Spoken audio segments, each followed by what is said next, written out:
Hi everyone, and welcome back to another video with me, Danny GT, with Solstice Mind and Body.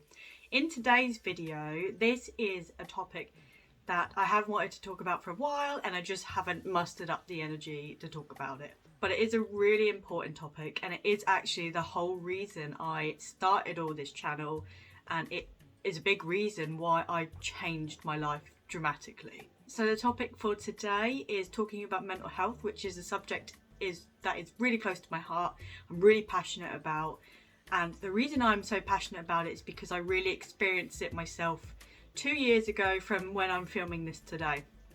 So in 2018, I had always known what mental health was, and I knew that as well as physical health, emotional health. Mental health is something you need to look after as well, or we need to look after as well. But I never really understood how it could affect people day to day. But before we kind of go into that, obviously mental health is really well known now, which is amazing. It just means that people are talking about it more, which is making it more real, and people are getting the help they need. I especially reached out to get the help that I needed at the time.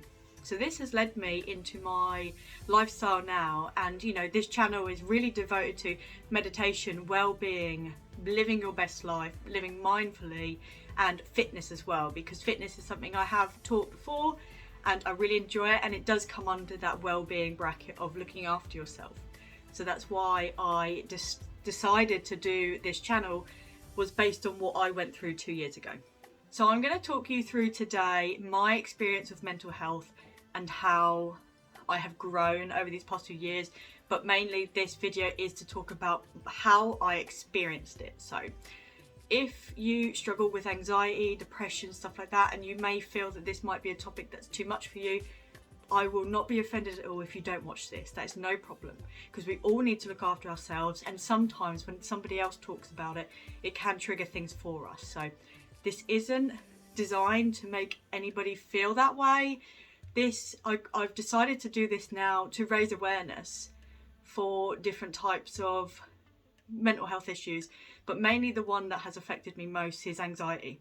So this will be talking about my experience with anxiety and how I cope with it. But I will be coming on to more coping mechanisms in other videos. This one purely is just my story, basically. So going back to the very beginning of when I kind of realised something was going on, it was 2 years ago, as I've said already, and it was in 2018.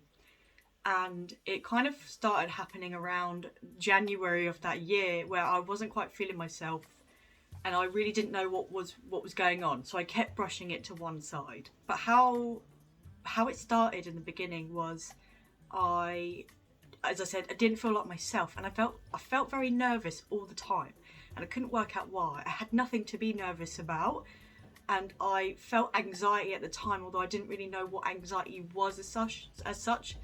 I knew I would get nervous before interviews. I knew I'd get nervous before, like, you know, maybe sometimes going to a social event, although I'm very extroverted. And I knew what that kind of nervousness and anxiety was, but this was really different. This really threw me off, and I really didn't know what was going on. So then, come February, I had an accident at work, and it really kind of threw me. Although I felt absolutely fine after it, I went to work the next day and was totally fine. What was happening already is my body was clearly going through something, and these things were happening, like the accident at work, and it was triggering this I don't know how to explain it. It was triggering it. Basically, there was different points when I started to just feel worse. And when I say feel worse, I just felt, as I said, not like myself. And when I say that, I just felt on edge all the time. So I'd wake up in the morning, I'd be like, I feel really nervous about something, but I couldn't ever put my finger on what it was. So then when it really came to a head was when I'd actually gone to McDonald's with my little brother and my fiance. He was fiance at the time, he's now my husband, which I'm very grateful for. We went to McDonald's and we were sat in McDonald's and we just ordered some food, and we walked in, and I actually didn't want to eat, which was really unlike me as well. So I didn't get any food because I was having this weird thing with food as well at the time, which is really not like me. So I didn't want to eat in public, but again, I couldn't work out why. And I didn't want to eat because I felt like my throat was closing up. It was really bizarre. So I didn't kind of eat in public. I only ate at home where I knew I would feel safe. So they ordered food, they had food, and we were just sat there, and I all of a sudden just felt this like rise in my stomach. It was almost like rising up, and I could feel myself getting hot and feel myself like fidgeting. I couldn't sit still, and I was really trying to suppress it, and I was like, just if I ignore this, it'll go away. If I suppress it and hold it in, it'll be fine. And then my husband just says to me, "Are you all right?" And in that moment, this just wave of just like that I needed to get out and escape just came over me. And I literally stood up and was like, I need to get out. I need to get out of here. So I stood up and I went out, and I stood outside, and I was trying to calm myself down because I was like, what is going on? Why am I feeling like this? Like, I feel like I need to get out and escape. And then I spooked myself. So I started welling up because I was like, what is going on? Why do I feel this way? So I looked through the window, and my husband was looking at me, and he was like, are you okay? And I was like mouthing through the window. I was like, I need to go home. So we went back to a car, bless them. They took their food with them. They came out because we knew something hadn't been right with me, but I thought it was just maybe I was stressed. Like, I don't know, maybe something was in the back of my mind. Like, I was fine at work. I thought I felt fine at work. I thought I felt fine at home. And so we weren't really sure what was going on. So I actually drove us in to go get the McDonald's, but I didn't feel well enough to drive back because I just felt this like tightness in my stomach, and that's where I felt it the most. I just felt so tight in the stomach, and I felt like I was getting shakes like constantly. I felt like there was just this shaking feeling rising in me, and my hands would shake, and I was like, what is going on? And I'm going to keep saying that a lot because I really didn't know what was going on. So we got back home, and I saw my stepmom, and I just burst into tears because I just felt like I was losing control of who I was. And I explained this to my stepmom. I said, I felt like this for a while, and I haven't been able to put my finger on it, but I don't feel like myself. And it was so bizarre. And when I kind of worked it out, I was nervous all the time. So that's why I felt shaky. That's why I felt tightness in my stomach, because I felt like I was panicking, but there was no reason for me to panic. So when I spoke to my stepmom, I was like, I think I need to go to the doctors and speak to doctors about this because I can't put my finger on what's going on. I just don't feel right. So that week I went to the doctors and spoke to a doctor and said how I felt, said everything how I felt and how long I'd felt like it for. And this had been since January, and this was probably February by this point. The McDonald's stuff had happened. And she said, well, do you want to, after a long conversation and discussion, she said, do you want to go on antidepressants? And at that time I said, no, I don't think I need them, because I thought I could get myself out of it at the time. So I went away, and things just got worse and worse. Like, it started to get to the point where I'd wake up in the morning and I would feel nervous and I'd feel anxious, and I was starting to realise it was anxiety that I was feeling. So things kept getting worse. I just would wake up in the morning, I'd feel it constantly. The symptoms that really started kicking in, that really started to like stop my life, to stop me functioning, was I would get into work and I would basically be shaking like the whole way, because my hands and body would shake, but I actually wouldn't be able to see properly. And I'd walk in and I'd feel like I was really glazed over, and I'd feel like I was walking on air. It was really, really bizarre. It was so bizarre. So I'd walk in, my colleagues would try to be talking to me, you know, my lead would be trying to talk to me, and I would be there and I would feel like I was there, but I would feel like I just felt so glazed over, and I felt like I couldn't take anything in. I felt like I couldn't really concentrate, but I did continue to work for this point, because work actually seemed to be, I started to feel fine not feel fine, but I started to think I felt better as the days went on. But when I would sit at my desk as well, I would also feel really hot and cold. I'd switch between hot and cold. So I'd have a fan on my desk, and I'd put the fan on, put the fan off, put the fan on, off, constantly, while I was trying to look like at the screen and concentrate on what I was doing, but I couldn't see. And then I felt hot, and I was like, why am I having these weird like hot and cold flushes? I also can't see.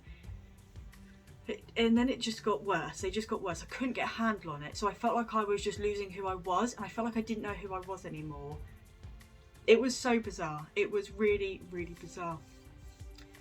So when it started getting worse, so probably towards, you know, a couple of weeks after I'd last went to doctors, I went back to doctors and I said, I just cannot function, because I couldn't. I was going to work and I was doing the work, but I couldn't do anything outside of it. I'd come home straight away and I'd get into bed, or I'd lay on the sofa all evening. It really wasn't a way of life, because I just didn't have the energy to do anything, and I didn't have the motivation, and I was so nervous by how my body was feeling. I thought I needed to rest. So I went back to the doctors and I said I want to go on the antidepressants, which I will talk about in another video as well, because I've been off them and then gone back on them, so that's, you know, a topic I want to cover as well, and how they've worked for me. But I went back on them, but she said, and this is what I'll talk about a bit more in the other video, but there'll be symptoms with it, you know, when your body starts antidepressants, you know, obviously the chemicals in it may make you feel a lot worse. So obviously I knew that I was going to feel worse, but at this point I didn't think I could feel any worse. So I started them. Then I went for an eye test, actually, because I thought maybe the problem with my eyes was because I needed glasses. So anyway, I went in for this eye test. It was probably about 4 days after I started the tablets, and I seriously thought I was like having an out-of-body experience, because I just walked in and I felt like I wasn't there. I literally felt like a shell. It was really bizarre. I felt like I couldn't hold a conversation. I just felt like I was being weird as well. It was really bizarre. I felt like everybody was watching me, which they weren't. I probably was functioning fairly normal, but to me, I just felt like I couldn't even hold a conversation. I couldn't even walk properly. I felt like when I was walking really slow. So I actually was in there and I was having the test, and it started to freak me out by the way they spray stuff in your eyes or whatever, and that was really starting to make me panic, and I was like, I have to get out of here. I have to get out. And actually I went in to see the woman, and we were talking about to the optician about glasses that I do need, but only slightly. It just would help me with screen time, and I couldn't actually finish the appointment because it got to about about halfway through, and I was like, I need to go home, I don't feel well. And I literally thought I was gonna faint at this point because my head was so dizzy, I felt so light, and I was like, and I said this to her, I said, I feel like I'm gonna faint. And I'd said to her that I'm struggling at the minute, and I've just started these antidepressants. And she was like, they will make you feel funny for a little while. And I was like, I don't think I can finish it today. She said, okay, well, I know what prescription you need, so just if you can wait outside for a short while, get your prescription, you can come back another day. So I did, and as I waited out in the waiting area, I actually had to kind of like lay down because I felt like so dizzy and I felt like I was going to faint because it was just the panic. So she gave them to me, and I walked home, and I kept saying to myself, a few more steps, a few more steps. I literally had to push myself to get home, and it wasn't very far, it was walking distance, but it felt like forever. I felt like I was walking on air. I just was like, I need to get home, I need to get home, I'll feel safe when I get home. And then when I walked in the door, I said to my other half, I said, oh, I can't believe I went today, because I feel like that's really going to set me back, because I feel like I had pushed myself too far. And then I was really upset with myself because I felt like I was letting whatever was happening to me beat me. So there was a few incidents along the way, but then what kind of really did it was the following Monday is I was staying at home because I needed a blood pressure tracker on me all day. So I was working from home that day. So I went into the doctor's in the morning, must have been at about 8 o'clock, to go and get it fitted. And I have always been quite nervous about stuff like that. So I went in and I literally couldn't even keep it together. I could feel the tears coming. I could feel my eyes getting watery. And I sat in the waiting room, and the woman called me in. And I walked in and I just burst into tears. I said, I feel like I'm going to faint. I feel like I'm going to faint. So she was like, lie down, lie down. She put my legs up just so I could obviously lay flat. And I just literally poured out everything. I said, I am really struggling at the minute. I don't know what's happening to my body. I'm meant to be having this, but I'm really nervous. I've just started antidepressants. I feel like I'm losing control of my life. And she was so sweet. Everybody that I crossed paths with that during that phase, everybody was so kind. As soon as I explained I was really struggling with feeling really anxious all the time, everybody was so calm, and they were like, it's okay. And actually some of the people along the way said, I have it too. So it really opened my eyes about not judging a book by its cover, and really not like, we really don't know what goes on behind closed doors for other people. So she actually gave me the monitor and said, take it home and do it with you today. And I took it home, and actually the Sunday, so the day before this, I laid in bed all day, and I was so tired. I slept most of the day, and it got to about 4 o'clock in the evening. I said, I'm going to have to tell my lead, because I literally cannot continue like this. I don't know what to do. Because when I'd gone to get the antidepressants and start them from my from my doctor, she actually said, we can sign you off. And I was like, I don't think I need signing off, because I didn't really know what was going on. I was like, surely I'm just feeling under the weather, it'll be fine. But this kept continuing, it kept continuing. So then obviously I came home that Monday and had the monitor. I actually couldn't put the monitor on for very long. I was meant to do it 4 times that day. I think I only did it twice because I just felt so nervous, and I constantly felt like I was going to faint. I just was so lightheaded, so I was constantly lying down, and then I couldn't do anything because I didn't have the energy, and I was too scared to sit up. So then that day, that Monday night, I was like, I'm going to have to speak to my lead tomorrow. So I went to work on the Tuesday, and that was the hardest step to get out the door. I walked to the front door. I was trying to dress myself that morning, and I was just so scatty. I just couldn't keep my thoughts together, and I actually couldn't really put an outfit together either. It was really weird. And I got to the door, and my legs turned to jelly, and I was like, I actually can't walk out this door. And I literally was like, even, you know, talking about it now, it brings back those feelings of how I felt at the time. And I was like, I can't walk out this door. And my other half at the time really didn't know what was going on either. So he was like, you have to walk out the door, you have to come out, you have to come to work. Which he's right, absolutely right at the time, especially because we didn't know what was going on. And the whole way I walked to work, it's only a 10-15 minute walk, but it felt like half an hour. Because the whole way I just literally was walking on air, and I literally at this point was like, I am a shell. Like, I literally am not functioning here. I'm just surviving at this point. I'm literally just kind of like doing what I need to, as in go to work, come home, eat dinner. I was literally I was surviving at this point. It was so weird. I just didn't feel like myself at all. So then I got to work, and I was like, I can't do this. I can't be here. It literally got to breaking point. I was like, I cannot do this. So my lead was working from home that day, so I called her from the office, and she was so understanding, and just basically said, I've been struggling with this anxiety. I have had depression before, and I was having symptoms of it now, because I just felt so low. And I explained this to her, and I said, you know, I've really got no reason to feel like this because everything in my life is fine. And she was so understanding. She was so good. So good. So then she said, take yourself home. Take yourself off the rest of this week and see how you feel after a week. So I did. So I went home. I actually booked the rest of the week off as holiday because I thought maybe I just need a few days off. Maybe I just need some time off. And I went home and I spoke to the doctor again and said, I am coming home from work, but I'll speak to you Monday to see if I feel better by then. Because I'd taken the holiday, I didn't think I needed the sick note. So then the next days, so that was a Tuesday, so up until Sunday night I couldn't get out of bed. And I was constantly crying, I was constantly in tears because I felt so bad for my other half. I also didn't know what was going on with my body. And I just felt so anxious all the time. I just felt like, even though I was lying down, I was scared something was going to happen to me. I was scared if I get up, I'll pass out. If I try and eat, I'll choke. If I get in the bath that's too hot, I'll pass out.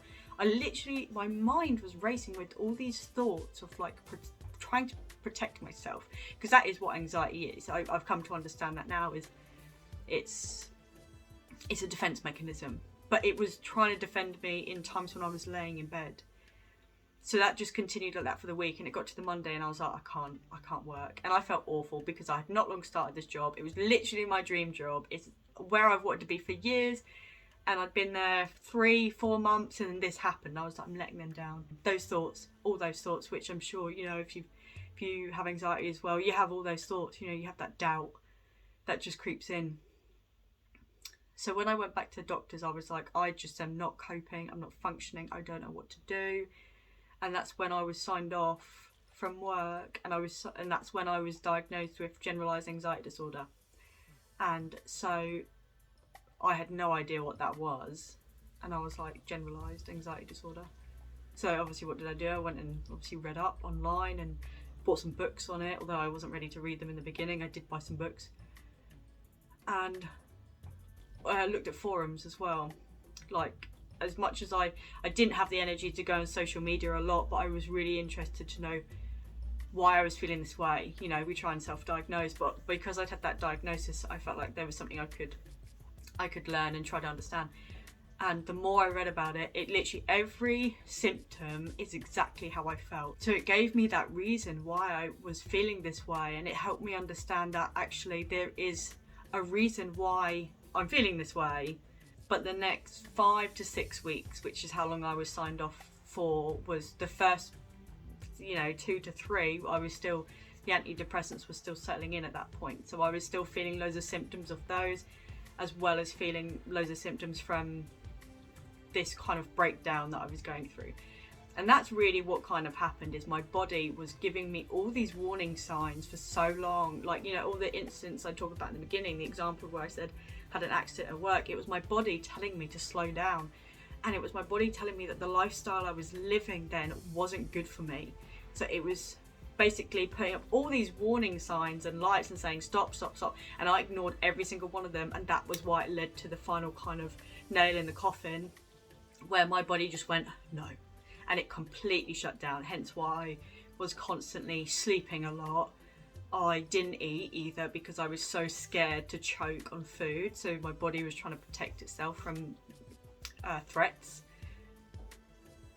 But during that as well, I had started counselling as well, because I have had counselling when I was around 18. I had counselling for about 10 sessions. And then it kind of stopped, because then you go on to uni, and I went on to uni anyway, so then I felt like I didn't need it at uni. However, there was probably a lot of things that were unaddressed. I addressed some of them then, but there was also a lot of things that I didn't address, which has probably carried through to my adult life now. And that's kind of what led to this big crescendo of, my body was like, no. So I had started counselling at this point, and I won't go into the counselling too much here because I'll probably do that in another video, but 100% completely saved me, completely the best therapy I've ever had, so good. I still have it now. I don't have it weekly or every 4 days like I was having it in the very beginning, but I have never really gone longer than 6 weeks over the past 2 years without one. And even though I feel so much better now, I'm in a much better place, I still really love having the counselling now because it helps me get through day-to-day life. It really does. And if I need that to get me through day-to-day life and to live a mindful, happy life, so be it. It's me living the best life that I can live. And that is part of the reason why I wanted to share this video. Is it doesn't matter if you have to have antidepressants, counselling, I literally have all of them, but I am living my best life now. So I started the counselling, I was obviously having the tablets, and I was literally taking it day by day. And it was very hard at the time to take things day by day, moment by moment. This is something my stepmom, my counsellor, and all the people closest to me said all the time. They were like, you have to take it moment by moment. And even down to the point of making, the first step I did after weeks was make myself a cup of tea. Now you have to really go back to baby steps when you feel that way, because getting out of bed was hard enough. Making the bed was hard enough, brushing my teeth was hard enough. I couldn't even get in the bath because, as I mentioned earlier, I was so scared that if it was too hot, I would drown or I would pass out. The thoughts were so bizarre and so far-fetched. So after all those weeks, which don't really need to go into detail much about that because they were pretty rubbish, if I'm honest, and it basically was just I couldn't get out of bed, I couldn't eat, I couldn't do anything. My poor husband had to do everything at the time, and he was so understanding, but he was also really worried because he'd never experienced this. He was like, it's not something physical where you can see it and you can put ice on it. It was something that you can't see. So how can somebody fix something you can't see? And, my husband's always a doer. He always wants to do things to help me. But this was just, even I didn't know what to do. I didn't know how I could help me at the time. So throughout all of it, I reached out to the people closest to me. I had my counsellor, I had my husband, I had my stepmom, who was absolutely fantastic. And she has actually helped me a lot when I was having the counselling at 18 and I kind of had some depressive spells then. She has been amazing, and through all of this, she was so supportive. And when I actually started to feel better after, I think it was the 5th or 6th week, when I say feel better, I meant I could get out of bed. It still was I still was very unmotivated and stuff, but I actually managed to get out of the house for the first time after 4 weeks, because I didn't leave the house for a month. Her and my little brother came to surprise me, to be there because she did actually say, do you want to come home and stay here? But I wanted to stay here. I really don't think I could deal with the travel, and I really didn't think I'd make it all the way. And my husband had been so supportive. Although it was a lot for him to deal with, it was also something he needed to understand and learn, because if this was a disorder that I had, then it's not gonna disappear. So, you know, it was a lesson learned for me and him. So they came and surprised me, and it was so lovely, and I burst into tears because I was just an absolute, obviously, mess at the time anyway. So anything like that was just triggering. Anybody that looked after me or was nice to me and understanding, it was just triggering that. People are so nice. I'm just going to shift my seat because I've been sat here for like however long now. There we go. There we go. Comfortable now. So I started doing baby steps, which was one of the things that my stepmom has always told me. So it was literally a case of, I'm going to make a cup of tea. So I'm going to break all these steps down. I would get the mug out. And sometimes after that, I'd be knackered. It sounds like I'm being really lazy. It really wasn't a case of laziness. It was just, my body had completely shut down and it was just trying to reboot itself, and it was happening slowly. Get the mug out. Okay, that's step one. Well done. Well done, Danni. So I'd always tell myself well done after this as well. Then I put the tea bag in. Great. Done it. Boil the kettle. Great. Okay. Fab. While the kettle's boiling, maybe I'll sit down for a minute. Get back up. Put the hot water in. Put the milk in. I don't need to tell you how to make a cup of tea, but that was how I had to explain to myself the steps to get through. And after every step was well done, well done, well done. And I literally was learning things from the very beginning again. Like, everybody knows how to make a cup of tea. Everybody does it secondhand, but it was so hard for me to do it. And it sounds so bizarre, and you're probably thinking, cup of tea is so easy. I know. I wish it wasn't that hard when it was. It was just a case of practicing all these things day to day again. Some of the other things I did as well to try and make myself feel better was, this was another trick that my stepmom told me, and it was on post-it notes. I would write a note on it, and I'd write a positive note. You are amazing. And I'd stick that up on the wall somewhere. You can do this. Stick that up somewhere else. Fridge maybe. Somewhere where I was passing. I was always putting it as I left my bedroom door. And I would always put it in the living room above the telly, because that's what I did most of, literally the whole time I was at home, and the whole time I didn't leave the house, all I watched was RuPaul's Drag Race. And the reason why I watched that is because, one, I love it, but I have seen it so many times, I didn't have to think about anything. I didn't have to take in or guess what was happening. I literally knew what was coming, because I just didn't have the energy to watch anything new. So I watched it on repeat, and obviously I am a massive fan of it. So it was something I knew, and it was something I enjoyed, although I didn't get much enjoyment out of feeling the way I did. So I would write post-it notes all over the house, and that really did help. And the post-it notes actually stayed up for about 8 months after this. They stayed up for quite a while, because even when I started to recover and I started to feel better, they still would get me through the day. So there was many different things that I was trying to do, and some of the other exercises I had as well, they came from counselling. Some were harder than others. Some I didn't feel I connected with as much, but that's the whole idea of the process, is trying different things to see if they work. As I started to get better, I started to have more good days than bad. And even in the beginning, I would have, like, say, 7 bad days in a row, and then 1 good half day, and then 4 bad days, whatever. But what really got me through was my counsellor and stepmom was like, focus on that good day. It's only half a day, but that's good. So I started trying to shift my mindset, and this is part of why it has changed my life dramatically, because I don't feel I had a really negative mindset before, but there was negativity there, and I doubted myself a lot. I doubted my ability. I doubted who I was. Am I a good person? Am I worthy? Things like that. Whereas this change in mindset was teaching me how to believe in myself and believe that I could get through this. I had an amazing support network. I really, really did. But only I was the one that could get me out of this state. So I continued to try and focus on good days, try and do these exercises that make me feel better. And then sometimes I'd feel like I was going, I've got about 4 steps forward, and then I feel like I've gone 6 back.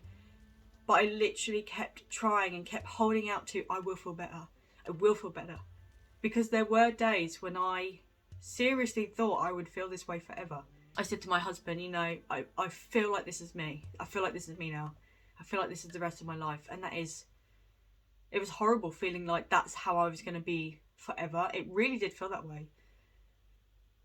But as I started doing these things and started to, you know, the good days start creeping in, I then would say to, you know, the people that I love and that are close to me, I'm having more good days. And they were like, yes, focus on the good days. So I had them rooting for me. As much as it was, you know, I had to do it myself. They were rooting for me. They were cheering for me. They were like, you can do this. You know, I had obviously my husband, I had my stepmom, but I also had my maid of honour. She travelled all the way from our hometown, which is 3 hours away, to come see me for half an hour because she knew I was struggling. Now that's real friendship. You know, I'm very lucky to be able to have a friend that would do that for me. But she did. She came all the way down because she knew I was having a bad time, and she sat there, she listened to how I felt, and obviously I explained all these symptoms that I was having, and she listened. And as much as I was tired of talking and tired of doing things, talking was the best thing for me. Talking was the way I could get the thoughts out of my head, which is another strategy which I have done a video on already. I will link it below, and I'll pop it up here as well. But journaling was something that got me through it as well. So if you go watch that video, you'll see all about how journaling helped my mental health as well. So I just continued all these exercises, all these things that were starting to work in my life. I then discovered meditation, yoga. When I started to feel better and feel like I could actually move again, I felt like, because I've always loved dance and fitness, and I love and always very spiritual. Although my spirituality was very suppressed before all this happened. So since this has happened, I've you know, rekindled that again, which I'd love to, you know, as you can see, you know, all kind of spiritual stuff, which again I will do in another video in the future as well. But I started to feel like me again, and I started to feel like a new me. I literally felt like, I've read about this online, about spiritual awakenings, and that's what I felt like had happened as well. As well as a mental breakdown, I do also refer it to a spiritual awakening, because birth, I was being reborn, and birth is painful. So that's actually something one of my friends said to me, and it really hit me when she said it. I was like, that is so true, that is exactly what's happening. So I kept continuing all these exercise activities, and eventually I started to feel a lot better. And I was so proud of myself for getting out of this. Now, obviously, there isn't really a time scale on when I got better, because there was dips along the way. There was times I felt really good for a long while. There was times I then dipped, and I'm still learning now. Although I have been in a really good phase for a long time now, or a while now, I should say, there's still times when I dip and I question and I feel anxiety, as I do. But the key thing is just the focus to get better, the drive. I was so committed to feeling better because I didn't want to feel this way forever, that I was like, I have to do this, you know, I have to do these strategies and exercises to make me feel better. So it taught me a lot. It really taught me a lot, and I am so grateful I went through that experience. It sounds really bizarre. I would never wish it upon my worst enemy. It was awful. But it has made me who I am today, and I feel so much happier. I've been open to so many different things. Law of attraction, which I'll do a video on from my perception of it. Spirituality, so many different things, and mindset is the biggest one. Literally, and like how our thoughts change our feelings. All this sort of stuff I'd never understood before, and I felt like it's all come to me because it was meant to. That's why I started this channel. Because something was telling me I needed to do it. And I felt like after I started to feel better, I was questioning, not my existence as such, but I was questioning my purpose in life. And I was like, there is a purpose for me now, and I know there is. Whereas before, I would have just gone about my life, I'd have done day-to-day stuff, I'd have gone to work, come home, stayed in with my husband, probably not really done much, maybe gone out on the weekend and before drunk a lot. Whereas now, although, you know, I like a glass of wine every now and again, I think more about what I'm doing for my body, and that my body is the only thing I have, and it's but the only thing that's looking after me. So I need to look after it. And yoga being the biggest thing, it has just, yoga and meditation has completely changed the way I think, and I love it. I love the way my life is going now. I feel in control of my life, and I feel like I can shape my life. Whereas before, you wish for things, you wish, and you're like, oh, I'd love it if my life was like that. Whereas now I know there is that power and the mindset to be able to say, I want that in my life, I can get that. So as I said, I will be doing a video on law of attraction as well, because I feel like that has been part of the reason how I have managed to get better enough to be able to go outside, function, have a good life, things like that. But that's my story. There is a lot more things that have happened along the way, but that was really where it started. And obviously, you know, this doesn't go away. You know, I constantly have to look after my mental health as well as my physical health and everything else. But that's where it started for me. And obviously I had experienced some of it when I was 18, but really didn't know what it was. You know, I was 18 like, I'm just having a bad day or whatever, but this really hit me, and it's now something that I feel I want to help other people with.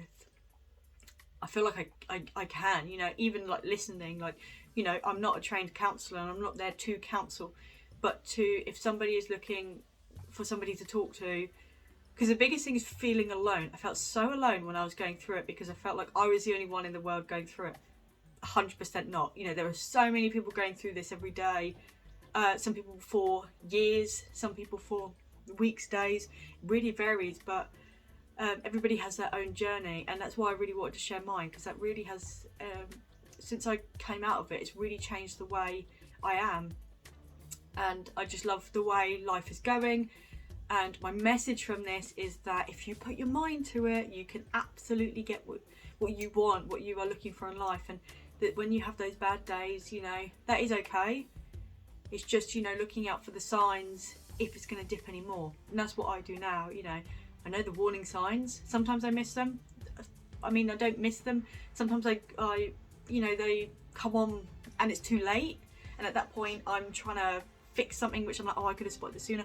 But that's part of learning. And I think that's what I've taken away from all of this is it's all learning. I was meant to go through that journey. I was meant to go through that breakdown and the spiritual awakening, you know, whatever we want to call it.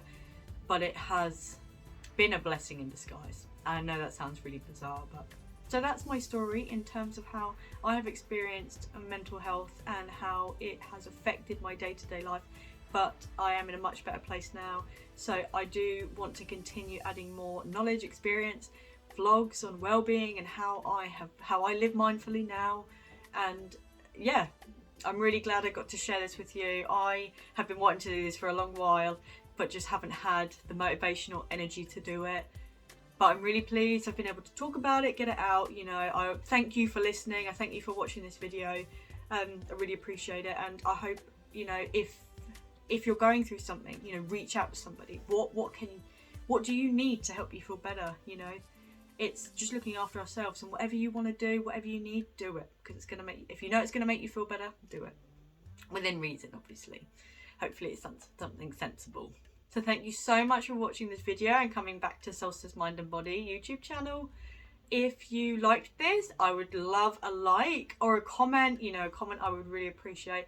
But most of all, I would really love a subscribe. It really helps me to be able to do more content, to put it out. And if there's anything in particular you want to know or you want to hear, please do pop it in the comments, and I'd be more than happy to kind of tackle it if it's something I have dealt with or if it's something I know. Again, I'm not a guru in all of this. This is just all my personal experience.